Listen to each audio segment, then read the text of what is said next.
Assalamualaikum warahmatullahi wabarakatuh. Alhamdulillahirabbil alamin, hamdan li rabbinal azimil jalil, salatan wa salaman li rasulih Muhammadinil hadid dalil wa ala alihi washabihi amsalil qanadil, amma ba'du. Alhamdulillah, yang pertama saya bisa hadir bersama di tempat yang lain, kata kepala desa. Pertemuan seperti ini bukan hanya tidak bisa, tapi dilarang.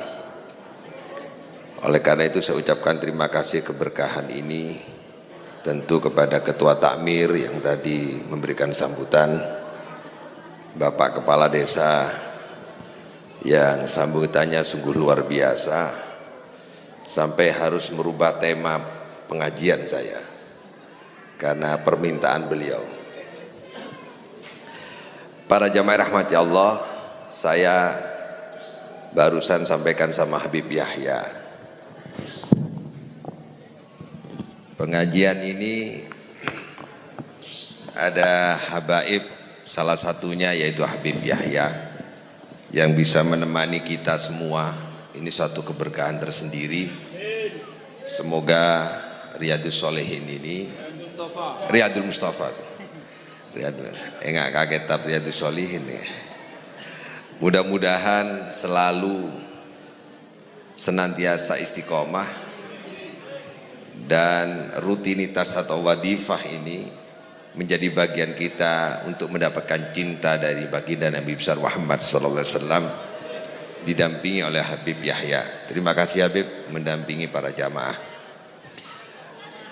Para jamaah rahmati Allah, Kepala Desa tadi menyampaikan kalau saya bisa nyanyi. Sebenarnya saya tidak bisa nyanyi, hanya pernah dulu waktu masih muda itu.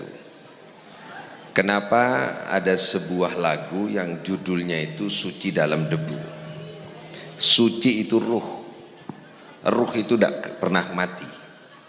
Yang tidak mati nanti itu dua, ruh dan rasa. Sementara jasmani itu mati.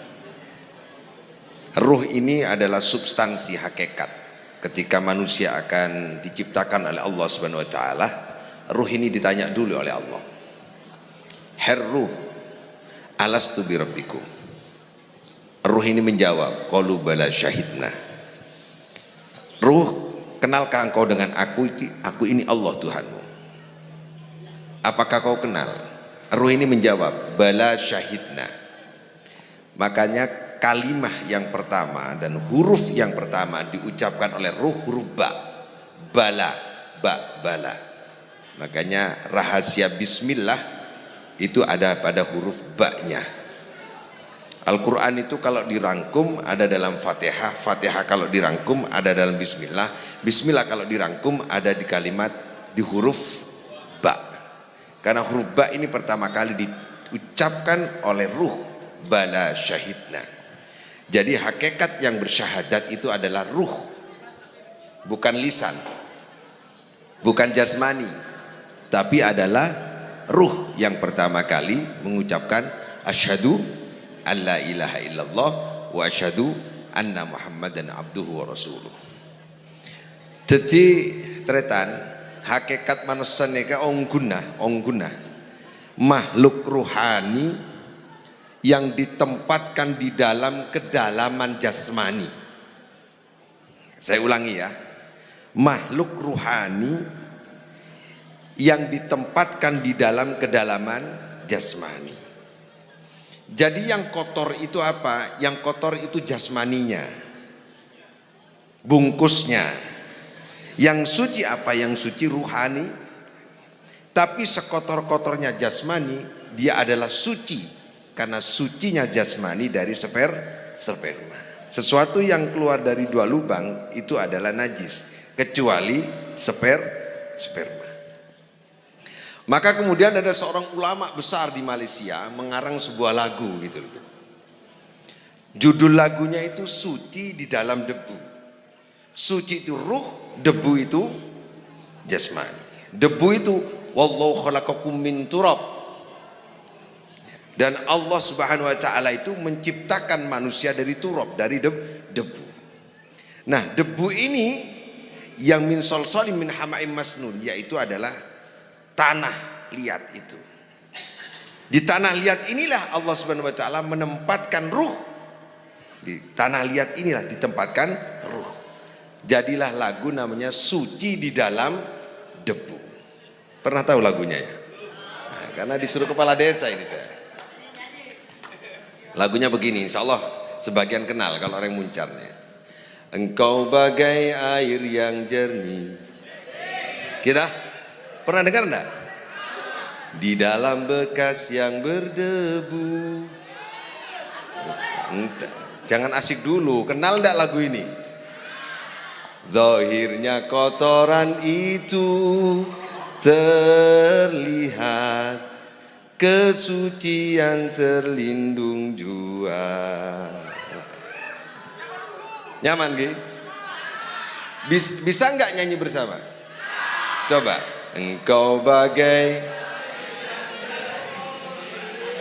Wah, mantap ini Beb. Di dalam bekas yang zahirnya kotoran itu terlihat, kesucian terlindung jua. Ini suci dalam debu. Engkau bagai air yang jernih di dalam bekas yang berdebu, yaitu jasmani. Zahirnya kotoran itu zahir. Zahir jelas, nampak. Saya celeng kenalain celeng. Gula pada celeng, manis keng. Mun kepala desa tegih, koning, ganteng. Nah, kepala desa, saya ini harusnya jadi bupati harusnya. Keng tak ebele tak sedih. Zahirnya kotoran itu terlihat. Kalau zahir terlihat, kita habis bangun tidur terlihat kotor. Kita harus mandi, kotor. Tapi ruh itu suci. Tidak ada kotoran dia. Jangan melihat orang dari jasmaninya, dari wajahnya. Bilal hitam, tapi dia ahli surga. Jangan melihat orang dari jasmaninya. Jangan terkecoh dengan jasmani itu. Karena yang suci adalah ruh. Terusannya lagunya. Cinta bukan hanya di mata, cinta hadir. Biarlah salah di mata, biar perbedaan terlihat antara kita. Perbedaan itu terlihat antara kita. Kadang-kadang orang yang ganteng atene juba. Orang yang juba atene bagus. Orang yang kenal encek kereng. Ucapannya keras tapi hatinya lembut. Umar keras tapi hatinya lembut. Biar perbedaan antara kita terlihat. Ku harap engkau walau di namun hakikat kita yang ku harap engkau menerima. Tikel pode kocak NPC, panda juga tikel. Yang penting hatinya. Ini yang ngomong itu ruhani. Ruhani ngomong sama jasmani. Ada orang gak suka sama orang yang pendek, gak suka sama orang yang hitam, gak suka sama orang yang wajahnya gak ganteng. Kata ruhani, biar kamu dihina gak apa-apa. Yang penting hatimu bagus, ruhanimu bagus, jiwamu kuat. Daripada dia kelihatan tampan tapi jiwanya tidak ada la ilaha illallah. Kosong hatinya tanpa la ilaha illallah. Maka kuharap engkau kan menerima. Walau dipandang hina.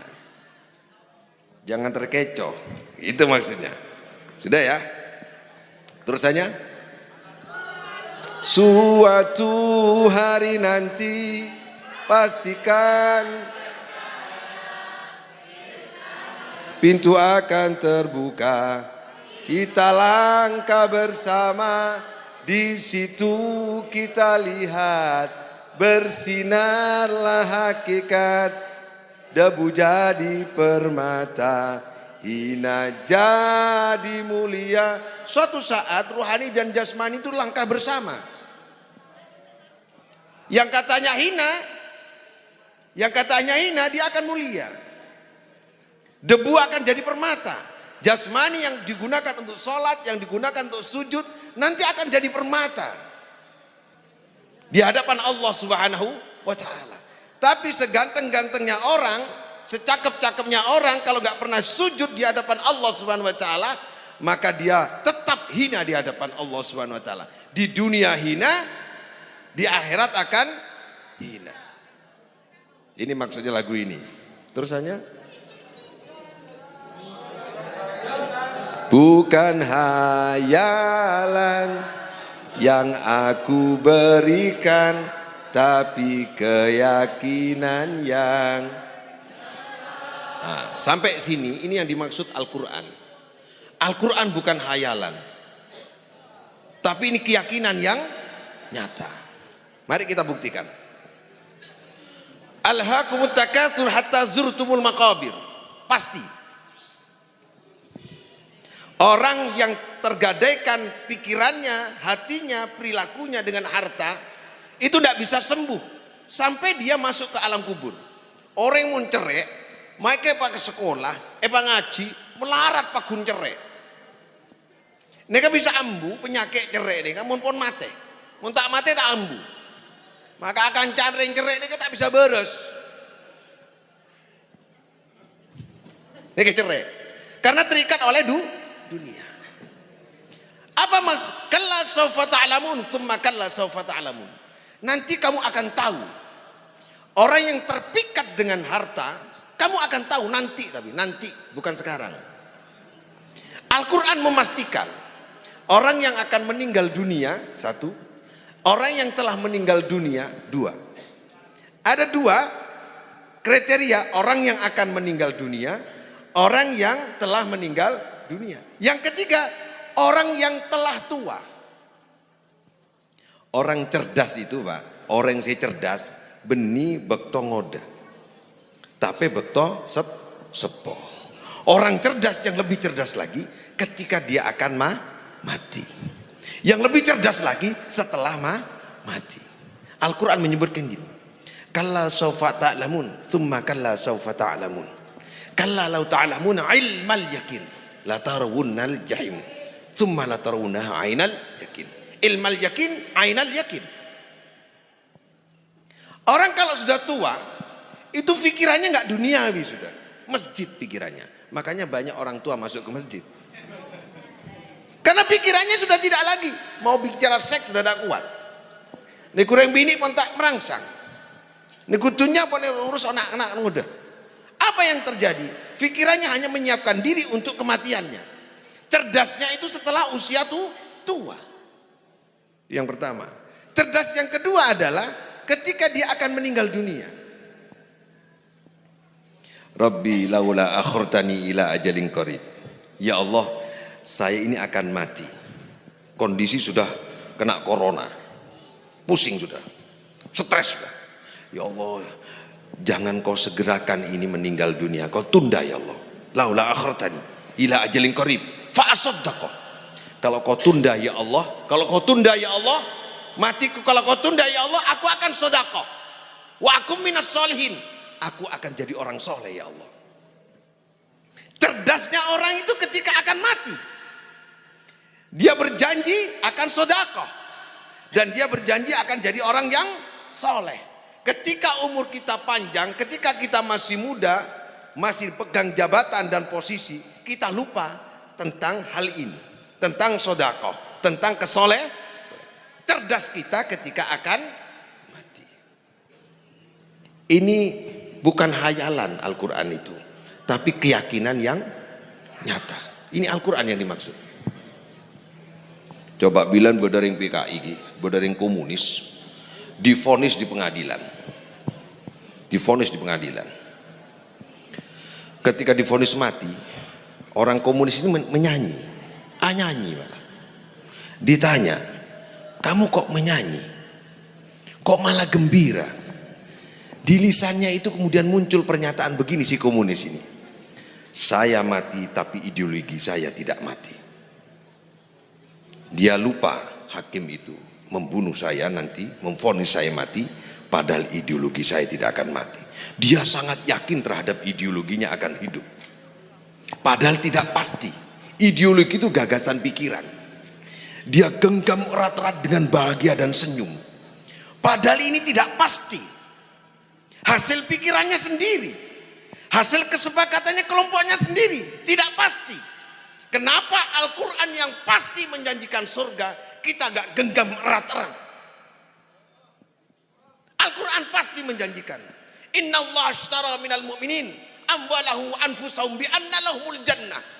Allah membeli setiap langkah kita, mengorbankan harta dan jiwa. Dengan apa? Bi anna lahumul jannah. Pasti.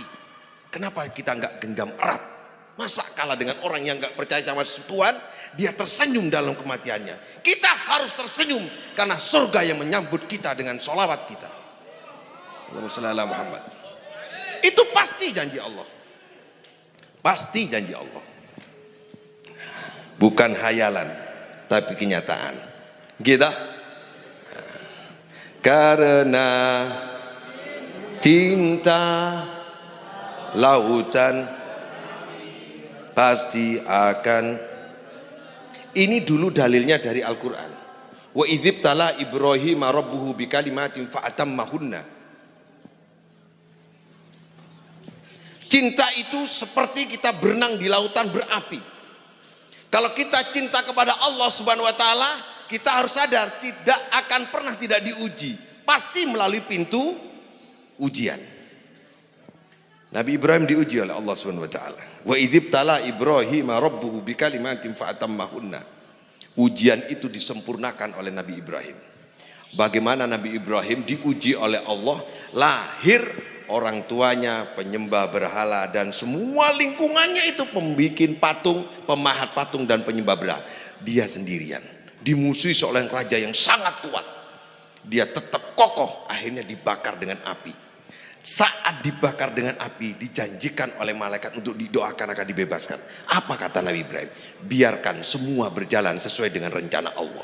Diuji oleh Allah Subhanahu wa taala ketauhidannya. Apa yang terjadi? Bardan wa salaman. Api yang harusnya panas itu menjadi dingin.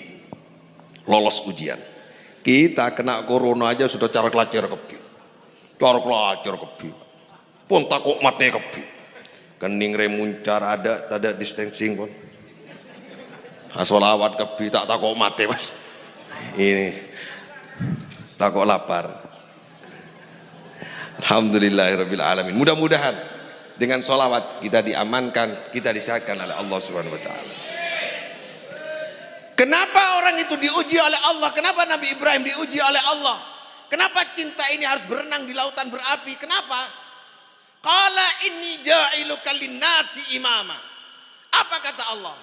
Karena aku Nabi Ibrahim menyiapkan kamu dan kamu aku memang rencanakan, aku setting, aku bikin skenario, kau akan jadi pemimpinnya seluruh manusia. Seorang pemimpin harus melalui pintu ujian. Lautan berapi. Punya anak satu-satunya, disuruh sembelih. Apa kata Nabi Ibrahim? Yes, laksanakan. Coba, gula sarang pancindengan bukan anak yang diminta, embik tak meleh. Padahal di HP.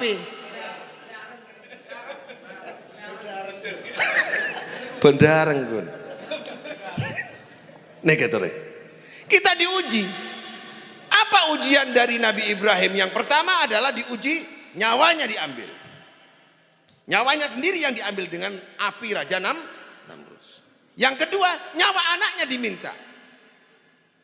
Bukan hanya harta. Bukan hanya harta, tapi nyawa.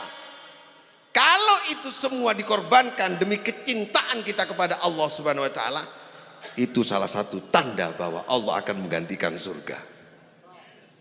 Ini bukan hayalan, pasti. Di Palestina, teman saya ini sudah beberapa kali keliling dunia. Kalau Indonesia sudah rata saya, Pak. Seminggu sekali saya di luar Jawa. besok saya di Banjarmasin, kemarin saya di Jakarta, besok lagi saya di Sumatera, besok lagi saya ke Lombok. Itu seminggu separuh waktu saya di luar, keliling Indonesia. Di sana itu ternyata di Palestina, perempuan-perempuan itu, ibu-ibu itu, kalau suaminya mau berangkat medan perang, janjinya begini, Mi, saya mau berangkat, doakan, mudah-mudahan aku tidak kembali, mudah-mudahan surga menjemputku, titip anak-anak. Apa kata istri? Mudah-mudahan engkau mati syahid. Coba, oh coba nih kan, karena yakinnya dalam hati surga di depannya. Ulah sareng panjenengan tak yakin surga di depan kita. Orang pelaku maksiat tersenyum setiap hari, naik sepeda, bilo-geloan, mun perlu rak-orakan. Padahal pelaku maksiat yang disiapkan neraka di depannya. Kita baca sholawat didampingi para kiai, para habaib yang dijamin akan disebut oleh Nabi Muhammad SAW, disambut oleh Nabi Muhammad SAW. Pasti tanpa insya Allah masuk surganya Allah Subhanahu Wa Taala. Kenapa kita tidak tersenyum hidup ini? Kenapa tak akhlak? Jak pasti masuk surga. Orang yang mau sujud pengapora ini kalau menempel di lantai masjid sujud kepada Allah tidak akan tidak pasti masuk surga. Gelak ternyata, jak susah. Maka tadi masih masuk surga. Mumpun tak susah. Cekuno di sekejap, melarat mate, soki mate, agela mate, min ngok merongok mah, pada mate, anak apa ambian mak ngok merongok, cek pada mate, pelem, rokok mate, tak rokok mate, abini setong mate, abini dua mate. Wassalamualaikum Muhammad. Aoba judul pengajian gara-gara kepala desa nih. Bisa terima ya? Itu. Jadi harus yakin kita. Faqaddimna ila ma amilu min amalin. Besok seluruh amal manusia dijemput oleh Allah Subhanahu wa taala.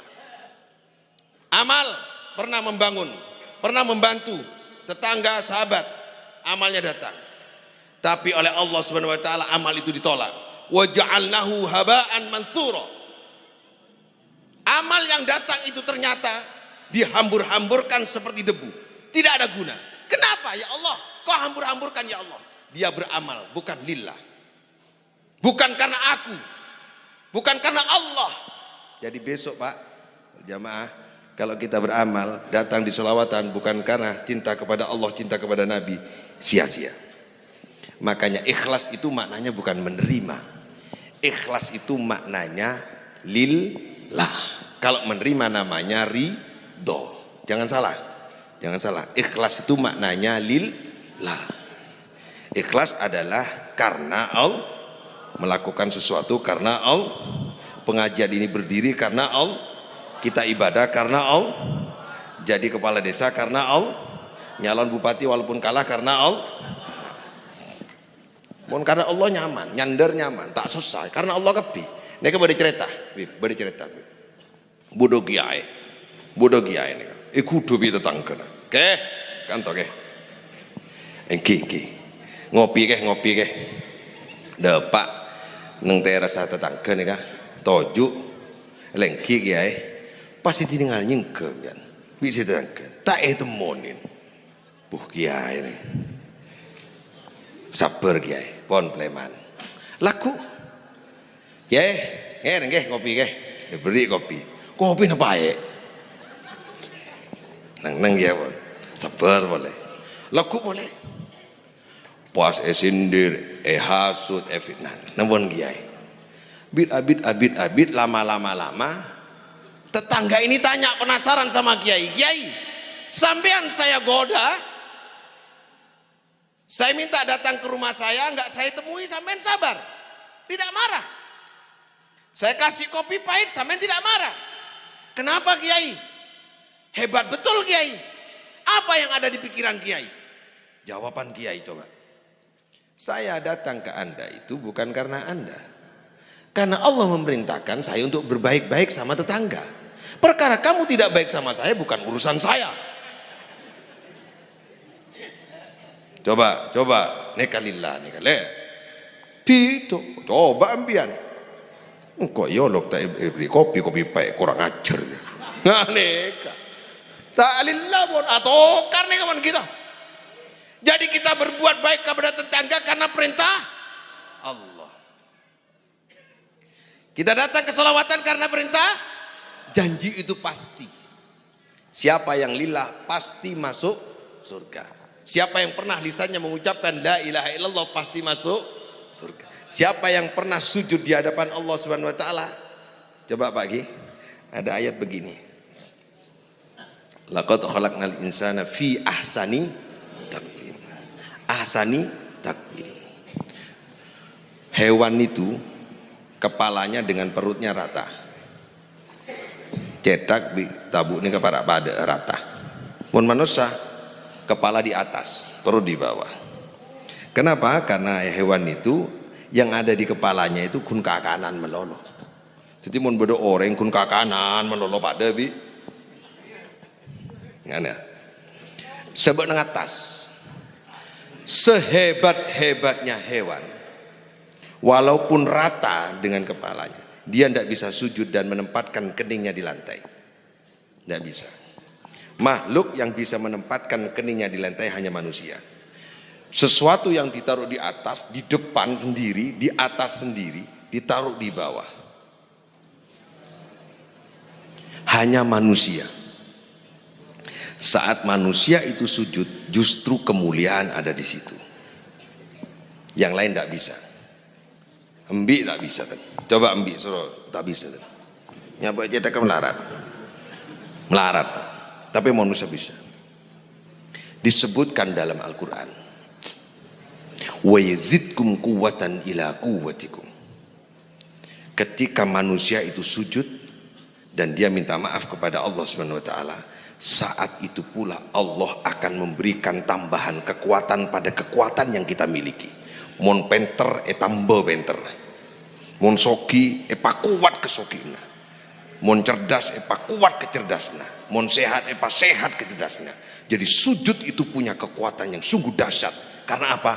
Orang yang mulia, yang kepalanya di atas, ditaruh di bawah, Allah sangat senang kepada orang yang mulia ternyata menurunkan derajatnya di hadapan Allah.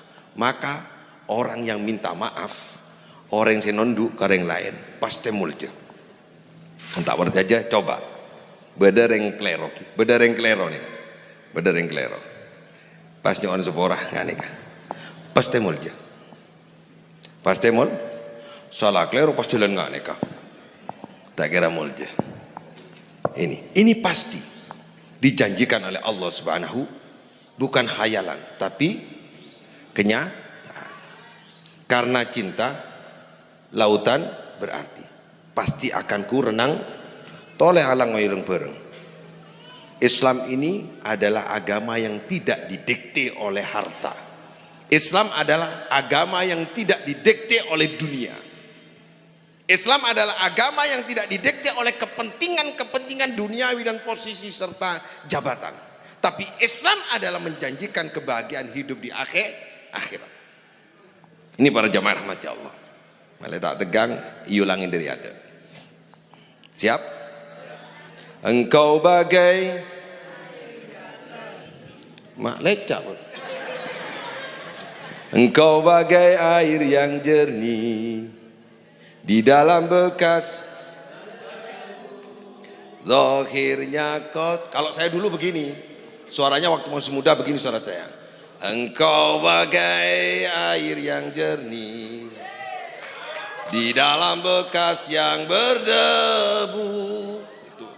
Gitu dulu. Zahirnya kotoran itu terlihat, kesucian terlindung jua. Gitu. Dulu ini dulu. Cinta bukan. Neka mon mare pengajian deki sobung suara deki. Cinta hadir di dalam. Terus. Biarlah salah di mata mereka, biar perbedaan terlihat antara kita. Ku harap engkau walau dipandang hina, namun cinta kita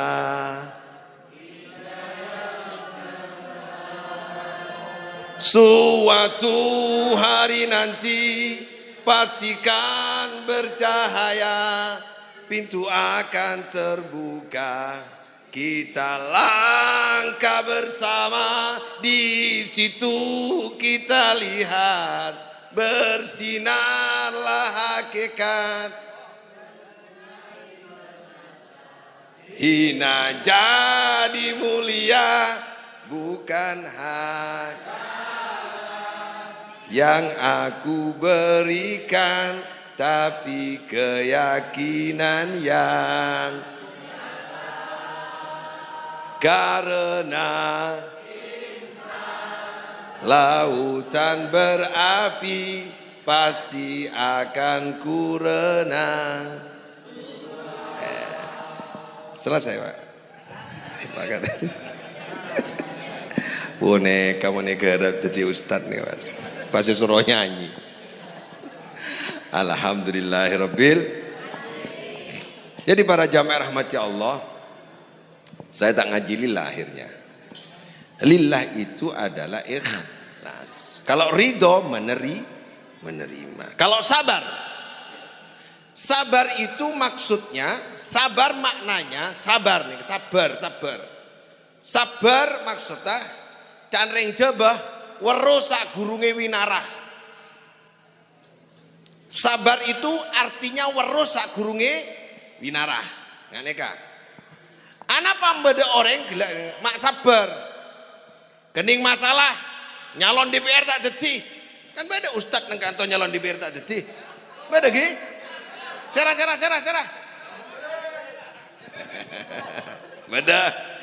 Nyalon bupati tak dadi, beda. Anapa mak sabar, mak pakun ngurusin pengajian, pakun ngurusin masjid. Anapa mak sabar? Karena sabar itu maksudnya tahu sebelum kejadian. Umat Islam sudah dikasih informasi. Sehebat-hebat kamu tetap tidak akan bisa lebih hebat dari kanjeng Nabi Muhammad sallallahu alaihi wasallam. Sepenter-penter kamu, secerdas-cerdas kita tetap bodoh di hadapan Allah Subhanahu wa taala. Kita gak akan pernah tahu apa yang terjadi di depan, besok, lusa, kita gak tahu. Tapi Allah memberitahu bahwa suatu saat kita pasti tua dan kita pasti mati. Setelah mati kita hidup di alam barzah. Setelah di alam barzah nanti ada yaumul ba'ats. Setelah itu baru ada akhirat, kalau nggak surga dan neraka.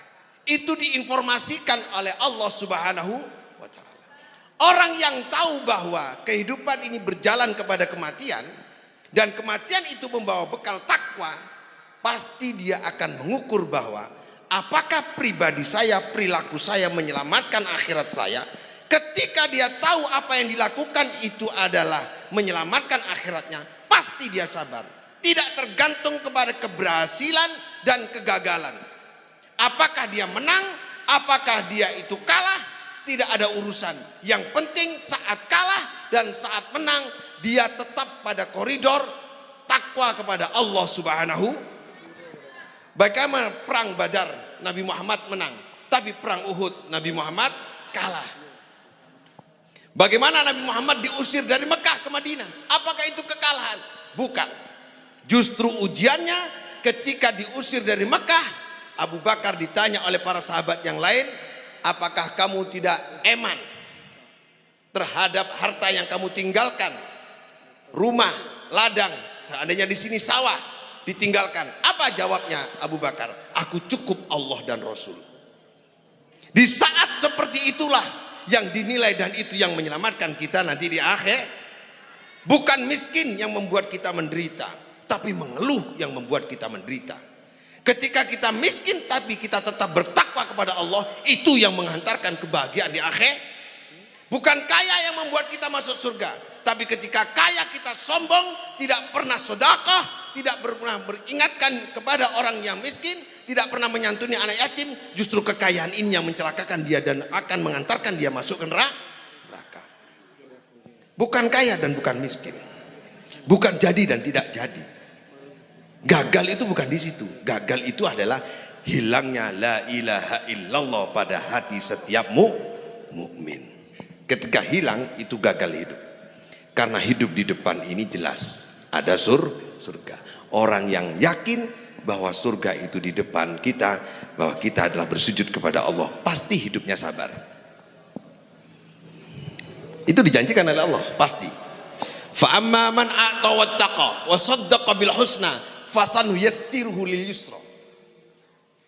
Orang yang suka memberi, orang yang bertakwa kepada Allah dan membenarkan bahwa besok hidup yang sesungguhnya itu ada di surga, dia akan bertemu dengan sesuatu yang mudah. Tapi kalau orang itu wa kadzdzaba bil husna, mendustai apa yang akan terjadi besok, dia akan susah hari ini. Orang yang tak yakin dia masuk surga, susah odin Pak semakin. Karena apa? Karena esangku bahagia itu di dunia. Esangku bahagia itu harta. Esangku bahagia itu jabatan. Saya ingin contohkan. Ada orang kejar jabatan, ada orang kejar harta. Bonar nyari dunia melolong. Umur 55 setruk Pak. Dunia pun punya. Dunia pun kadung punya. Pas lo lah biar. Numpak motor tak bisa. Nyetir tak bisa. Bingung dia. Untuk apa harta yang dia peroleh itu tidak bisa dinikmati? Dunia benar pun. Mulai gini ini ala komodol. Umur 45 kening kencing manis Pak. Joko tak oleh. Nasi tak oleh. Di mana letak kebahagiaan? Tidak ada. Kalau itu harta. Kalau itu dilekatkan pada tapi kalau dilekatkan kepada Allah Subhanahu wa taala, pasti akan menemukan kebahagiaan. Jadi orang yang menyandar ke Allah ini pasti aman. Panyandar odi nih ke Allah Subhanahu wa taala. Nggak nikah. Nikah rumus odi nikah. Bag serius sekuni iki. Kan mare nyanyi pun. Nabi Adam ini ketika diturunkan dari surga ke dunia, ada ayat begini. Qul nahbitu minha jami'a fa imma ya'tiyannakum minni hudam faman tabi'a hudaya. Diturunkan Nabi Adam dari surga ke dunia. Fa imma ya'tiyannakum. Ketika nanti kau turun ke dunia, saat itu pula akan aku turunkan, akan aku berikan kepadamu minni, yaitu hudan, Al-Qur'an. Faman tabi'a hudaya, barang siapa yang mengikuti petunjukku, kata Allah. Saya ulangi, barang siapa yang mengikuti Al-Quran, maka syarat kemudian muncul, la khaufun alaihim walahum yahzanun. La khaufun, jak takut kaodi. Jangan pesimis, jak mamang, jak ragu, jangan bimbang, jangan khawatir. Hidup ini pasti mati. Hidup ini pasti dikubur. Hidup ini pasti akan dihisap. Hidup ini hanya dua pilihan, surga maupun neraka, itu pasti. Jak mamang. Kalau kita pegang teguh Al-Quran, kita akan bisa menyatakan la khaufun alaihim walahum yahzanun. Jangan cemas terhadap masa lalu. Ini mental mukmin, Pak. Mukmin itu tidak pernah mengeluh, karena hidup ini sebentar. Wala tahinu wala tahzanu wa antumul a'launa in kuntum mu'minin. Jangan bimbang, jangan ragu. Kamu itu adalah manusia yang tinggi derajatnya besok di akhirat. Di dunia juga iya, di akhirat juga. Cuman kamu nggak tahu. Mon pondi nggak nekah, apalagi solawat kayak tadi. Waduh ya Allah Pak, mon macam solawat yang seandainya dibuka rahasia-rahasia solawat. Yang solawat cuma 3. Innallaha malaikatahu yusalluna 'alan nabi ya ayyuhalladzina amanu sallu 'alaihi wasallimu taslima. Yang punya hak tentang keberkahan itu Nabi Muhammad SAW. Kita tidak punya. Keberkahan itu turunnya kepada Nabi Muhammad SAW. Kalau kita ingin dapatkan berkah, maka kita harus sebut Nabi Muhammad SAW dengan selawat. Minta izin kepada yang diberi. Yang diberi hanya satu oleh Allah, yaitu Nabi Muhammad SAW. Pasti kita akan mendapatkan berkah. Jadi mental orang mukmin adalah bermental la khaufun alaihim walahum yahzanun. Jangan takut, jangan khawatir, jangan takut tak endi, jangan takut miskin, jangan bermental miskin, jangan ngocak nikah. Engkau tak endi, tidak akan sogi, kok todus mendesak, pun tak usah. Pagogok mbian, engkau sujud ke Allah, engkau iman kau. Saya yakin saya masuk surga. Ti nama kita endi, gogok lah kau nang surga. Nggak nikah pak pagogok kasar. Sepakat. Kan kenalain sombong. Kan kenalain sombong. Ujuk pimpinan partai ini kok gawat. Saudara-saudara nih kok partai. Kita akan perjuangkan. Mari ngucapkan pecat. Kita akan perjuangkan. Kalau Islam pasti pak, nggak mungkin kita dipecat. Kalau kita sujud pasti masuk surga. Ini para jamaah rahmati Allah. Jadi lillah. Mari kita lekatkan hati kita kepada Allah Subhanahu wa taala. Nah, kalau kita tahu masa depan kita, itu namanya sabar. Nah, kalau kita berbuat karena Allah Subhanahu wa taala, itu namanya ikhlas. Kalau kita menerima apa yang menjadi ketetapan Allah dan Allah memberi kepada kita, saling menerima, itu namanya ridho. Makanya orang yang ridho besok tidak usah mohon masuk surga. Tak usah di pengetoro masuk surga biar. Insya Allah nggak dihisap sampai dipanggil oleh Allah dimasukkan kepada surga. Ya ayyatuhan nafsul mutmainnah, irji ila rabbiki radiyatan mardiyah, fadkhuli fi ibadi wadkhuli jannati. Kesini kamu, ya Allah Pak.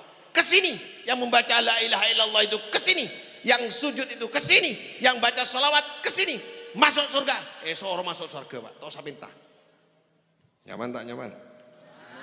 Nyaman tak nyaman? Tak usah minta, jek sange tak minta, jek sange embian tak minta. Embian paksa masuk surga. Poron nak poron? Masa embian nolak paksa masuk surga? Hei sini dan masuk surga, masuk surga. Tak usah hisap pun. Dan nak pun masuk surga.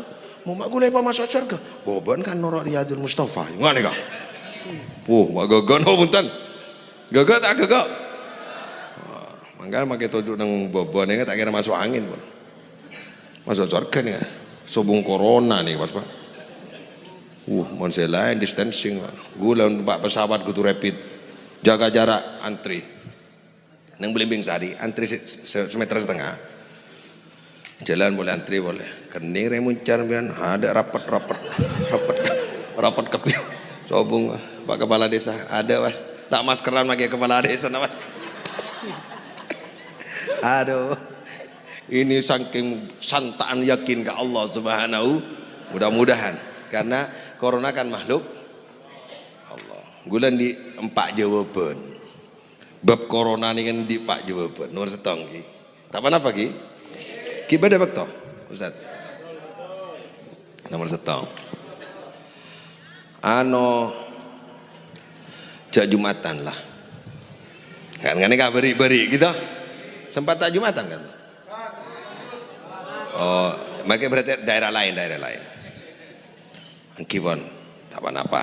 Memang karena menurut seorang ahli virolog, kalau itu dekat, gampang menular. Dekat. Peker, semak nolar. Padahal asal corona nang Wuhan ini ke Cina. Jarak dari kantor kurang lebih 10.000 kilo. 10.000 kilo. Depak kamu car. Makku jarak semeter setengah aja. Cek 10.000 kilo nih kan. Depak kamu car. Ini aku jarak semeter setengah. Padang. Nomor setong. Yang kedua kita harus hati-hati. Corona itu harus hati-hati. Berarti harus kuat. Imun. Vitaminnya harus. Proteinnya harus. Tidur cukup. Berarti harus sehat. Masuk pun, kibon tak apa-apa, cocok pun.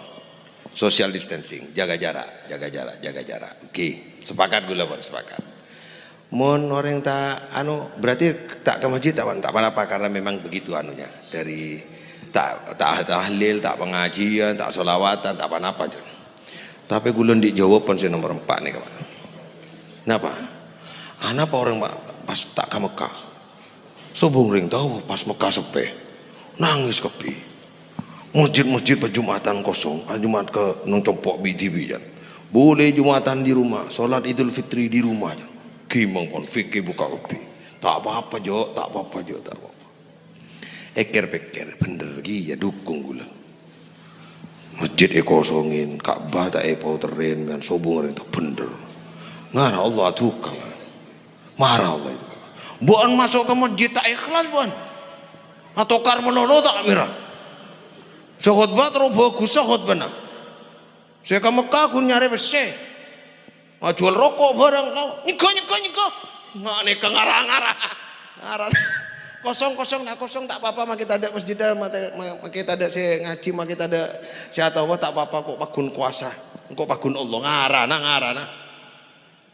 Lain mun masjid kantor kan pagun bodoh soalnya mutakbir nang aneka. Kita jamaah nang aneka berarti dilindungi oleh Allah Subhanahu. Allahumma shalli ala Muhammad. Para jamaah rahmat Allah yang terakhir yang ingin saya sampaikan gula pesan.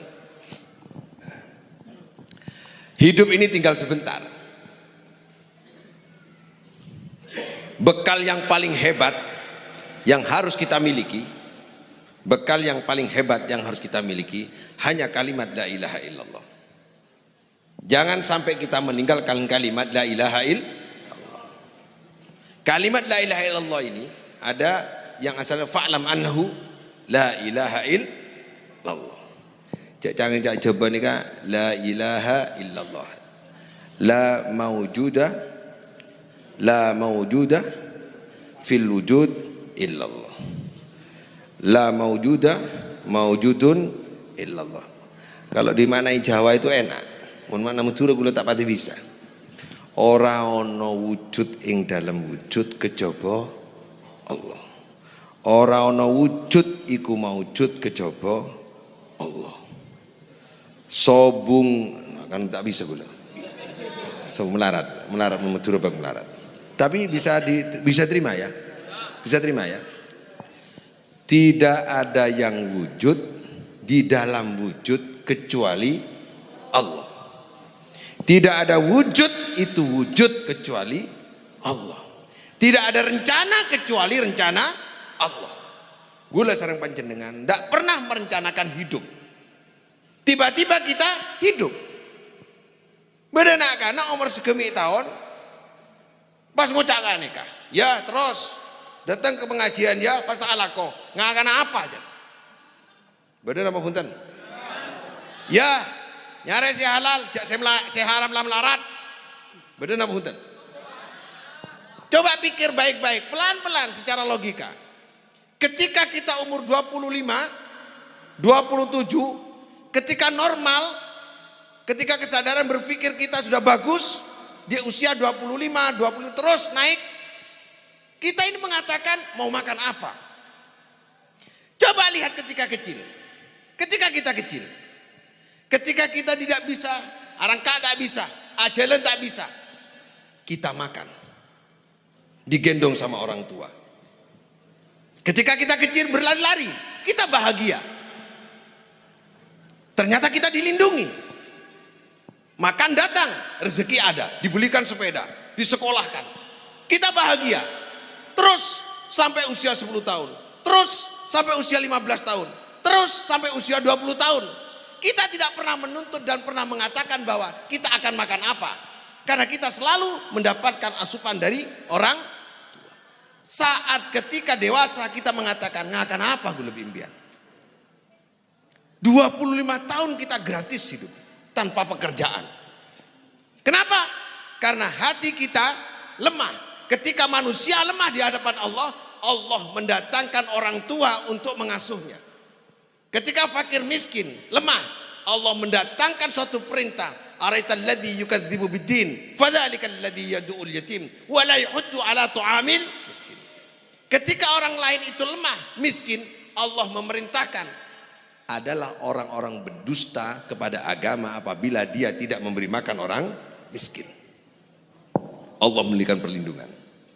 Kenapa ketika akal kita itu mulai dewasa, lalu kita terus menyalah-nyalakan Allah dan menuntut kepada Allah? Wah, ini bukan rencana kita. Bisa terima lagi? Gini bener. Oleh karena itu akal kita sering membohongi kita, Pak. Sekut congocok. Gula terus sharingnya kepada sesepo-sepo. Saya rencana aki gula sarang panjenengan mulai kini, bisa tak rencana aki bunyian kamat kedetian. Kedetian banyak sekama. Saya tak rencana aki. Insya Allah mulai kecil Pak Kepala Desa, Pak Sayhu tidak pernah berencana jadi Kepala Desa. Betul nggak Pak? Tidak pernah bermimpi, tiba-tiba jadi BPD, tiba-tiba jadi kepala desa. Saya tidak pernah bermimpi jadi pengasuh pondok pesantren, tidak pernah bermimpi. Ternyata itu semua rencana Allah. Kalau begitu, rencana Allah adalah rencana yang terbaik. Kalau kita memang direncanakan oleh Allah hidup miskin, nikmati kemiskinan itu dengan kesabaran. Mudah-mudahan kita akan dikayakan nanti di akhirat oleh Allah Subhanahu Wa Taala. Kalau kita ditakdir kaya, nikmati kekayaan itu dengan sedekah dan berbuat baik dengan orang lain. Mudah-mudahan kekayaan bertemu lagi di akhirat nanti. Nggak neka Pak, insya Allah maaf Nodi pun Pak. Nyaman itu. Yang paling terakhir para jamaah, saya ingin berpesan yang terakhir. Nabi Muhammad Sallallahu Alaihi Wasallam. Yang pertama ini tadi, yang pertama lekatnya la ilaha illallah kaate. Saya nomor terakhir neka, gue pesen nggak neka. Gue tanyain Ustadz. Beb, saya ditanya oleh teman saya, Pak Wahyudi, kenapa Bapak mendirikan pondok pesantren lalu ngajar ngaji 1 hari sampai 10 jam duduk? Kenapa? Apa motivasinya? Beda apa ya? Apa teroyolog pengasuh pondok pesantren maayolog kiai? Malah pantas asurbanan, malah bisa jadi pengurus NU, malah iyakonin orang? Bukan. Saya jawab. Dan ini peristiwa hidup saya. Saya membaca ayat di Al-Quran begini. Laqad mannallahu 'alal mu'minin idh ba'asa fihim rasulan minhum yatslu 'alaihim ayatihi wa yuzakkihim wa yu'allimuhumul kitab wal hikmah.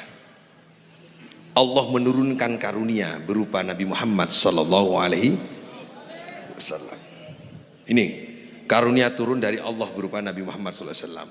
Nabi manusia paling mulia nang dunia neka kepi, cek sange sobung Nabi Muhammad dunia neka sobung. Nabi yang paling mulia, yang maksum tanpa dosa. Cinta pintu surga hanya bisa dibuka apabila disebut Nabi Muhammad sallallahu alaihi wasallam. Ternyata tugasnya cuma 4. Tugas Nabi Muhammad cuma 4 tugasnya. Yang pertama, yatslu alaihim ayati. Tugas Nabi Muhammad itu menerangkan karya-karya Allah. Ayat-ayat Allah. Ini karya Allah ini. Dunia nih kan. Sebenarnya dunia nih karya Allah semua. Langit, bumi semua karya Allah. Terangkan kepada manusia. Jelaskan kepada manusia. Apa tujuan kehidupan ini? Apa tujuan penciptaan ini? Itu tugas Nabi Muhammad. Tugas Nabi Muhammad. Tugas manusia yang paling mulia. Tugas kedua. Wa yu'allimuhumul kitab. Ngajar kitab. Ngajar Al-Quran. Jadi ngajar Quran itu Pak, itu tugas Nabi Muhammad. Orang yang paling mulia, itu tugas utamanya ngajar Quran. Yang ketiga, wal hikmah, beri contoh. Yang keempat, wa yuzakkihim, membersihkan diri dari kesyirikan. Membersihkan orang-orang itu jangan sampai berbuat syirik. Bersih artinya karena la ilaha illallah. Tugas manusia yang paling mulia itu 4.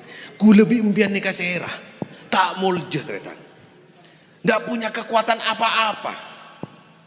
Jangan dilagi keturunan gula sarang panjenengan, jangan dilagi nasab, jangan dilagi ilmu, gula sambung napa-napa. Maka kalau ingin mulia, tugas Nabi ini mari kita teruskan. Jelaskan ayat-ayat Allah. Patut di guru ngaji, ngajar Al-Quran. Makanya saya bilang sama pemerintah, tolong orang-orang yang ngajar Quran alif ba ta sa itu dimuliakan. Itu karena tugas Nabi. Saya ini salah satu dari beberapa ustadz yang ditunjuk sebagai penyuluh, pengasuh narapidana teroris. Jadi narapidana teroris yang ada di LP, keras itu penyuluhnya saya. Setelah saya telusuri, saya diskusi dengan teroris itu masalah ideologi sampai bodoh. Percaya sama Pancasila, pokoknya percaya pak keluar ban, tanda, pak guntando pak, aketek pak guntando. Saya telusuri kenapa kok begini terus. 1, 2 bulan, 3 bulan. Ternyata survei membuktikan dan saya meyakini orang yang mengaji dilanggar-langgar dengan mengucapkan gini, wujud kidam baqa mukhallafatul lil hawadithi qiyamuhu binafsihi wahdaniyah ilmu hayat sama basar qadiran muridan aliman sami'an basiran. Ternyata orang yang hafal ini tidak ada yang jadi teroris. Gak ada. Siapa yang mengajarkan ini? Langgar musola, langgar ini nempong-ngampong, wujud kidam. Sebelum sholat dimulai wujud. Tidak ada yang jadi teroris. Luar biasa hebat karangan para ulama ini. Karena kalau diresapi wujud kidam bako ini, orang menjadi halus hatinya, tidak kasar sama orang, tidak keras sama orang. Ini gara-gara wujud kidam bako. Siapa ini? Guru ngaji. Guru ngaji itu tugas mulia, ngajar itu. Tugasnya Nabi Muhammad ngajar itu. Nabi yang paling mulia tugasnya ngajar ngaji. Maka saya meminta bersama-sama muliakan guru ngaji. Muliakan guru ngaji, Pak. Betul. Kalau nggak ada pengajian gini-gini enggak. Nah, karena pun tak bisa ngaji, sekolah jauh-jauh jadi perguruan tinggi, nak ke atas, aduh bahaya sudah. Penyangganya adalah guru ngaji. Makanya kalau asar maghrib tolong ada guru ngaji. Itu yang dapat saya sampaikan, mudah-mudahan ada manfaatnya. 2 pesan itu. Mari kita lillah kepada Allah, semua perilaku kita harus lillah. Inna sholati wa nusuki wa mahyaya lillahi wallahu muwaffiq lahu. Assalamualaikum warahmatullahi wabarakatuh.